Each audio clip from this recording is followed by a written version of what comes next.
মানুষের দুর্ভাগ্য মূলত এটাই, সে নিজের দুঃখ যাকে বলবে সেই দুঃখ দেয়, যাকে বলবে তার খুব কষ্ট হচ্ছে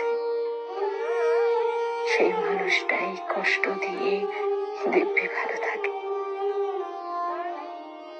মানুষ দুঃখ চেপে রাখতেই বেশি স্বাচ্ছন্দ্য বোধ করে, নিজের কমফোর্টেবল জায়গা ছাড়া, মানুষ ছাড়া কারোর কাছে কিছু প্রকাশ করা যায় না, করার ইচ্ছেও হয় না। আর সেই জায়গায় মানুষের যখন বিন্দু মাত্র গুরুত্ব থাকে না, সেখানে মানুষ নিজেকে অসহায় ভাবে। পৃথিবীতে যারা নিজের কষ্টের কথা, নিজের চাওয়া পাওয়ার কথা, নিজের ইচ্ছের কথা কাউকে বলতে পারে না, তারা সত্যিই দুর্ভাগা মানুষ।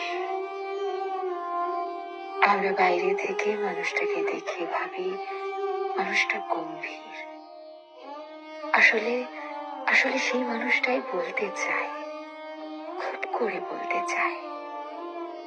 তবে যাকে বলতে চায় সে বোঝে না, শোনে না, শুনতে চায় না।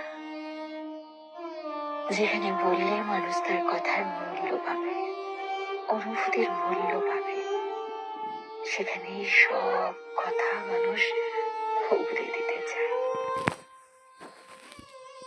যাদের একটা মনোযোগী শোনার মানুষ আছে, তাদের কোনো দুঃখ নেই। পৃথিবীতে দুঃখিত তারাই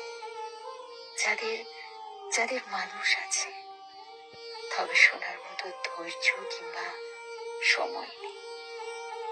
যারা উদাসী, অনাগ্রহী, এমনকি যারা দুঃখ দিতে ভালোবাসে। মানুষের দুর্ভাগ্য এটাই, নিজের কষ্ট যাকে বলবে সেই কষ্টের কারণ হয়ে দাঁড়ায়।